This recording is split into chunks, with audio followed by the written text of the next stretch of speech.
Gente, boa tarde, satisfação enorme estarmos em sintonia no intuito de avançarmos com o nosso conteúdo programático anual. Temos uma pausa no meio do ano, retomamos e agora com bastante gás, ou ainda mais gás, beleza? Bate-papo de hoje, vamos falar sobre clima, entre parênteses, eventos meteorológicos. Ótimo, fechamos o parênteses e automaticamente tópico 1.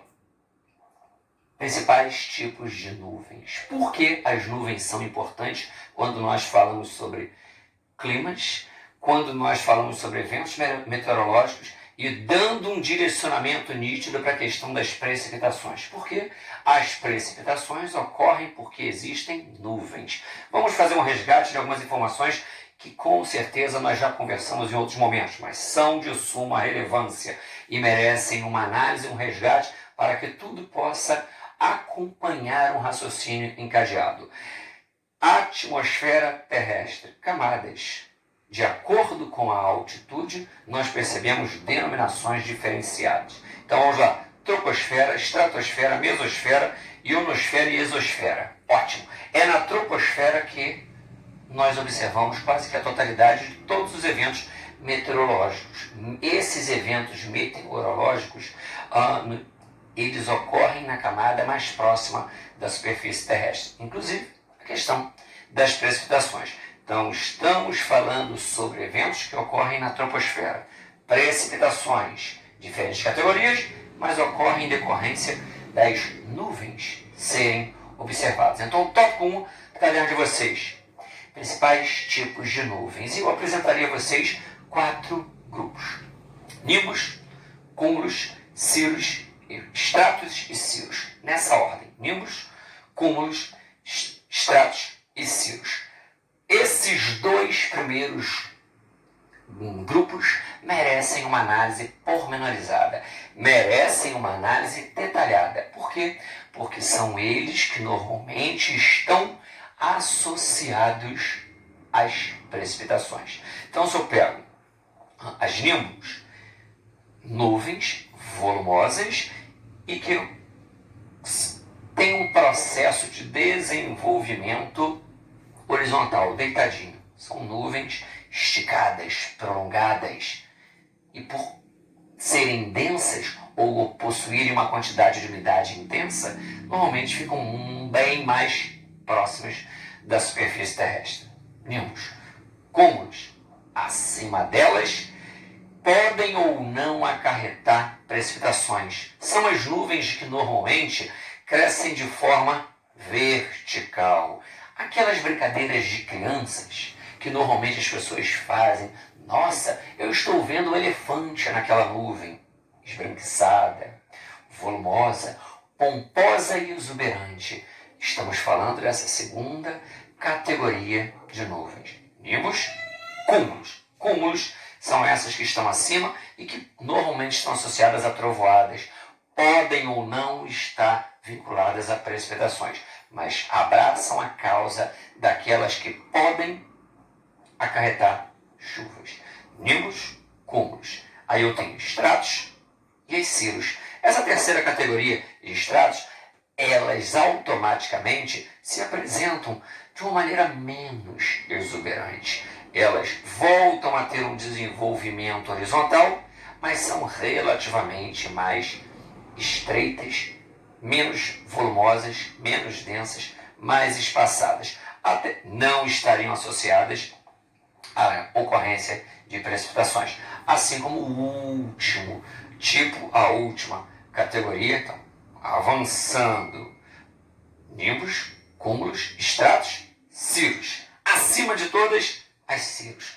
Filetes de vapor d'água estão acima e que normalmente têm uma pouca capacidade de se adensar, em decorrência dos ventos nessa porção mais elevada da troposfera ocorrer de forma mais intensa, fazendo com que não haja um desenvolvimento pleno da nuvem. São filetes de vapor d'água que conseguem ter uma certa condensação. Ótimo.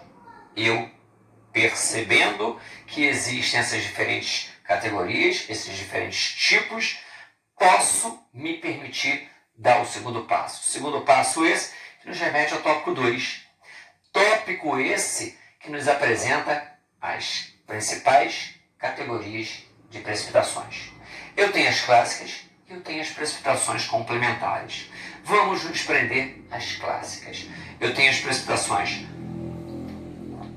convectivas, eu tenho as precipitações frontais e eu tenho as precipitações de relevo, que também atendem pelo nome de precipitações orográficas. São clássicas. Por quê? Porque se manifestam de uma maneira mais intensa. Se eu me prendo em diferentes pontos do globo, se eu me prendo necessariamente às precipitações frontais, eu percebo que, vamos pegar pela ordem, as convectivas. As convectivas estão associadas às baixas latitudes, áreas próximas à linha do Equador. Eu tenho paralelo 23, norte, 23, sul. Os ventos sopram em direção à linha do Equador e quando chegam nessa faixa latitudinal, as precipitações minto, o vapor d'água acende. Então vamos imaginar o globo, deitei o globo, eu tenho latitude 23 norte, 23 sul. O vento vem nesse sentido, chega em 0 grau, sobe, chega num determinado ponto da troposfera, há um processo de condensação e precipitação. As chuvas acontecem carregando a umidade de toda essa faixa que fica entre 23 graus norte, de latitude norte, 23 graus de latitude sul, se aproximam da latitude zero, ascendem, condensam, precipitam. Precipitam na baixa latitude. Então, essas precipitações, elas têm a ver com uma espécie de movimentação vertical de umidade e essas massas de ar, ou essa umidade, à medida que ascende, tem um processo de transformação em chuvas e essas chuvas acontecem em faixas latitudinais muito próximas a zero. São as chuvas convectivas. Se a gente para analisar, o mesmo princípio seria observado com aquelas chamadas chuvas de verão. Uma intensa evaporação associada à transpiração que ocorre diante de dias muito quentes. Você lança, remete à atmosfera grande quantidade de vapor d'água e no final do dia eu tenho pancadas de chuva. Eu percebo que nesse caso também, as chamadas chuvas de verão, o mesmo princípio foi observado. Uma ascensão de vapor d'água para áreas mais elevadas da troposfera e depois a condensação e a precipitação. Ótimo. Houve um movimento vertical. Calor intenso no verão, muita transpiração, muita evaporação, manda muito vapor para a atmosfera devolve. Mandou para a atmosfera devolve. Movimentos verticais. Chuvas de verão. Joga para chuvas convectivas, o mesmo princípio. Eu tenho nessa faixa próxima à linha do Equador grandes florestas equatoriais, muita quantidade de bacias hidrográficas, conjunto de rios, que permitem uma intensa transpiração associada à evaporação. Evapotranspiração se manda para a atmosfera, se direciona para a atmosfera uma grande quantidade de umidade e essa atmosfera devolve na forma de chuva. Essas chuvas estariam associadas a movimentos verticais da umidade.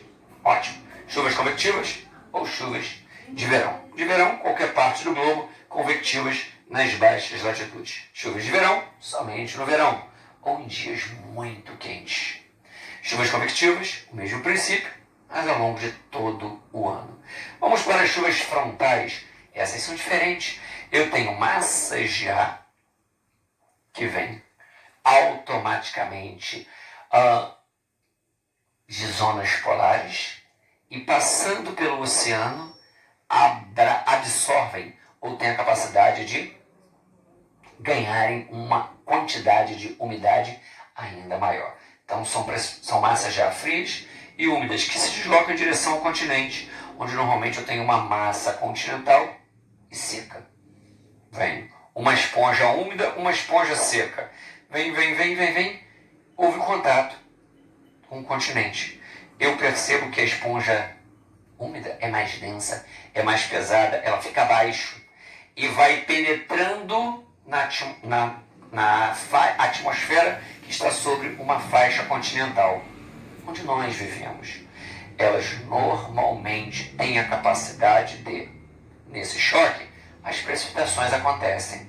As chuvas acontecem em decorrência desse choque térmico. Massas de ar com distintas características. Mas eu percebo que o deslocamento ele não é vertical, ele é horizontal. E à medida que essa massa de ar vai penetrando no continente, vai liberando essa umidade trazida das áreas de onde passou. Polares, são frias, têm a capacidade de diminuir a temperatura. Então, as chuvas frontais têm a capacidade de diminuir a temperatura e normalmente também tem essa possibilidade de alterarem todas as características de luminosidade daquela região, porque são nuvens escurecidas em decorrência da quantidade de água que estão transportando. Então há nitidamente sensíveis alterações térmicas e de luminosidade por onde passam. Ótimo. Vamos para a terceira categoria. Chuvas orográficas ou de relevo. Tem uma faixa montanhosa no mar, bem próxima ao mar, uma faixa litorânea. Encosta, montanhosa, oceano. Uma massa de ar vem e se depara com essa protuberância do relevo, essa encosta. Se deparando, eu automaticamente percebo um embate, um choque térmico. Esse choque vai acarretar a liberação de umidade, a precipitação. Eu tenho uma encosta montanhosa que se apresenta como uma espécie de muralha, objeto a ser transposto pela massa de ar. Diante desse embate, diante desse contato, eu tenho a liberação de umidade. As precipitações ocorrem nessa situação, atendendo pela denominação de chuvas orográficas ou de relevo, onde eu tenha essas características, massas de ar oriundas do oceano, se deparando com uma área montanhosa, continental, mais litorânea. Esse encontro vai ocorrer e automaticamente precipitações serão observadas. Ótimo. Então, chuvas convectivas, que dependendo da situação podem ganhar ou abraçam as características das chuvas de verão, as chuvas frontais e as chuvas de relevo ou orográficas. Ótimo. São as clássicas. Vamos para algumas complementares? Ótimo. Eu tenho a neve, eu tenho o granizo, eu tenho, por exemplo, a geada, eu tenho o nevoeiro. Ótimo. Diante disso, vamos por partes. Eu tenho o granizo normalmente acontecendo em situações em que alta troposfera, dia muito quente, típico de um verão, ocorreu uma precipitação da alta troposfera. Quando vai chegando no limite dessa alta troposfera, o calor é tão intenso que as gotículas acendem. Novamente entram na estrutura da nuvem. Diminuem a temperatura. Se precipitam novamente. Não conseguem atingir a superfície, se evaporam. E acendem. Entram num processo de formação das nuvens. Estudos demonstram que diante da terceira situação de plena condensação e liberação novamente dessas gotículas, o resfriamento é tão intenso que essas gotículas já se transformaram em cristais de gelo. E diante dessa nova forma e densidade, esses cristais de gelo conseguem, sendo liberados, mesmo diante de um dia de elevada temperatura, conseguem reduzir o tamanho, mas não são evaporados. eu tenho a capacidade desses cristais de gelo atingirem a superfície terrestre. Então, eu tenho precipitações que acontecem na alta troposfera e diante de um calor intenso junto à superfície, essas gotículas não conseguem atingir o Sol e ascendem, entrando novamente na estrutura, na composição de nuvens e, automaticamente, diminuindo sua temperatura. Quando isso acontece de forma sequencial ou sucessiva, o rebaixamento térmico é tamanho a ponto de conseguir transformar essas gotículas d'água em cristais de gelo. E esses fragmentos são liberados e nós conseguimos vê-los atingindo a superfície terrestre na forma que em muitos casos conseguem mesmo trazer prejuízos e medo à população local. Granizo, precipitação que ocorre na forma de fragmentos de gelo, em decorrência de características específicas da atmosfera num dado momento. Ótimo, vamos para a neve, já que estamos falando de gelo. A neve já nos remete a zonas polares ou zonas temperadas. Eu preciso ter um clima típico de baixa temperatura. Normalmente eu percebo que, ao contrário do granizo, que estaria associado ao verão, eu tenho as precipitações em forma de neve, estariam associadas a invernos rigorosos, onde a precipitação é liberada e flocula.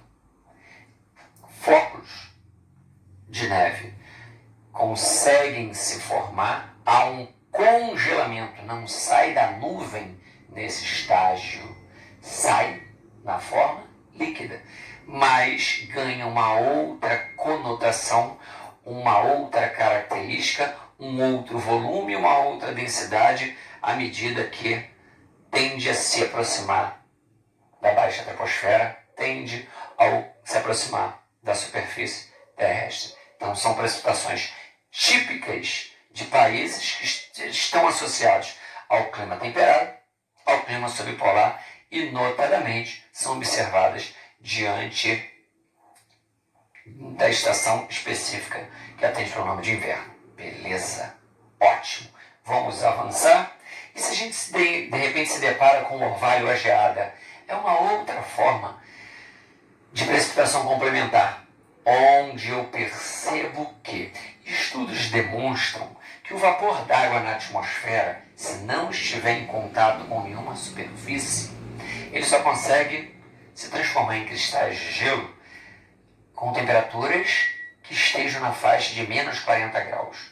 Mas, quando eu tenho um vapor d'água na atmosfera, notadamente à noite e notadamente no outono ou inverno, em diferentes partes do globo, eu consigo observar que superfícies revestidas dessa umidade intensa, a umidade atinge uma estrutura plana, quer seja o solo, quer seja um conjunto de plantas, uma cobertura vegetal que existe naquela região, automaticamente ela se transforma numa película cristalizada, uma fina camada de gelo.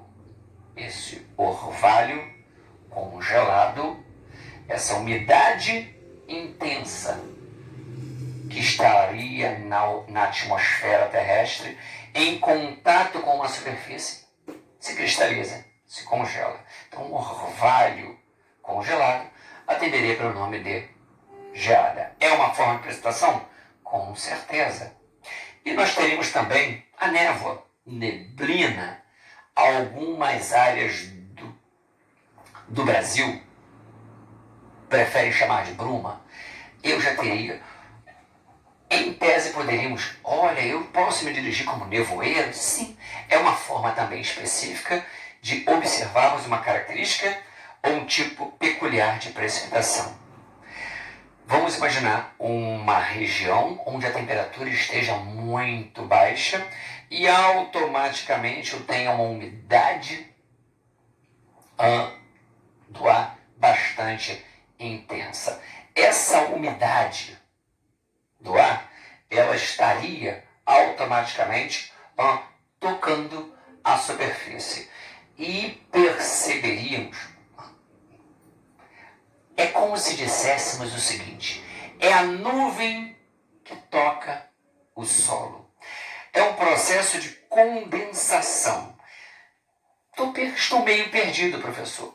Se a vaporização ou evaporação é a passagem do estado líquido para o estado de vapor, o contrário, passagem do estado de vapor para o líquido, é condensação.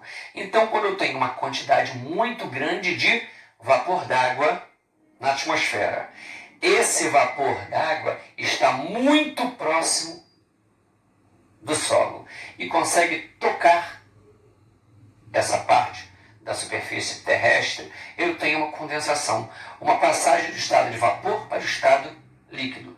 E gotículas começam a ser formadas e a serem observadas. Então, se a gente para analisar esse nevoeiro que parece que eventualmente estivéssemos transitando por entre nuvens, nada mais representa do que isso. São nuvens baixas, nuvens que tocam o solo. Só que nessa capacidade de tocar, eu tenho a condensação, a passagem do estado de vapor para o estado líquido. Onde eu tenho um nevoeiro, eu tenho superfícies intensamente molhadas. Eu estou embaixo de uma precipitação. A condensação me permite a passagem do estado de vapor para o processo de formação de gotículas. Molha, porque é chuva. Molha, porque eu tenho processo de formações de gotículas intensamente ocorrendo. Então, são 3 denominações: névoa, neblina, ou bruma, ou nevoeiro, como quiserem, que estariam vinculadas a uma mesma categoria de precipitação. Gente, eu vou somente fechar esse bate-papo com um tópico complementar. Eu gostaria que vocês tivessem a percepção de como se calcula uma possibilidade de precipitações ocorrerem. Então, item 1. Analisamos as categorias de nuvens. Item 2. Falamos sobre as características básicas das precipitações. Vimos que elas se distinguem em clássicas e precipitações complementares. E agora o tópico 3. Cálculos básicos referentes aos tipos de precipitação.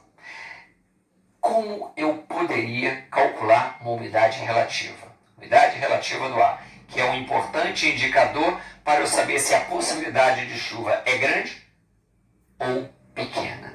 Eu tenho que levar em consideração 2 variáveis: a umidade absoluta e o ponto de saturação. O ponto de saturação se apresenta a nós como uma espécie de definição bastante peculiar. Capacidade da atmosfera reter água. E a umidade absoluta, quantidade de vapor d'água existente num dado momento numa porção da atmosfera terrestre. Ótimo. Se eu tenho essas 2 informações e tenho essas informações transformadas em valores, eu automaticamente, com a regrinha de 3 básica, consigo identificar, calcular a umidade relativa do ar. Vamos simbolicamente identificar, para efeitos didáticos, seguintes valores. Ponto de saturação: 20 gramas por metro cúbico de ar. 20 gramas é o ponto de saturação. É a capacidade máxima da atmosfera reter umidade. 20 gramas, 100%. Ali em 20, satura. E eu pego a umidade absoluta: 10 gramas por metro cúbico de ar. 10 gramas equivale a X. Se eu faço uma continha básica, eu vou perceber uma regrinha de 3, que automaticamente eu tenho 20, multiplico por X, 10, multiplico por 100, jogo em 1000, depois X, 1000, dividido por 50, e automaticamente eu tenho 20 20 gramas por metro cúbico de ar estariam associados ao meu ponto de saturação. 10 gramas por metro cúbico de ar, a umidade absoluta. Se eu faço uma regrinha de 3, eu vou automaticamente encontrar, multiplico ali, jogo aqui, multiplico lá, eu vou encontrar 50% de chance de precipitação. Se eu automaticamente vou nessa continha básica dividir 100 por 2, eu encontro 50% de chance de precipitações ocorrerem. Isso representa a minha umidade relativa. Umidade relativa do ar nos é apresentada como um elemento, uma variável, uma informação que nos dá um direcionamento. Se as chances são elevadas, tênues ou praticamente inexistentes de precipitações acontecerem, em decorrência, sobretudo, de que quanto maior a umidade relativa do ar, maior a chance de uma precipitação acontecer. Então, se aproximando a 100, automaticamente é uma chance muito grande de precipitações acontecerem. Se ela estiver muito baixa, não existe muito vapor d'água na atmosfera, por conseguinte, automaticamente eu teria uma capacidade muito pequena de precipitações serem observadas. Então, ponto de saturação, X, equivale a 100%. Umidade absoluta, um Y, equivale a X. Se eu faço uma regrinha de 3, eu automaticamente encontro um resultado, e esse resultado me é apresentado como a umidade absoluta. Então, ponto de saturação e umidade absoluta são informações necessárias para que eu, sabendo enquadrá-las, sabendo utilizá-las, possa identificar a umidade relativa, por conseguinte, identificar a chance de uma precipitação vir a ocorrer. Beleza, gente? Gente, vamos dar uma pausa nesse bate-papo por aqui, lembrando que atividades vão surgir de forma que vão nos permitir um maior aprofundamento, um maior entendimento dessas informações que foram basicamente expostas, apresentadas, mas é de suma relevância que a gente realize atividades que nos permitam ali um maior detalhamento. Beleza? Vamos ficar por aqui. Saudades enormes. Fiquem com Deus e até. Um abraço. Tchau, tchau.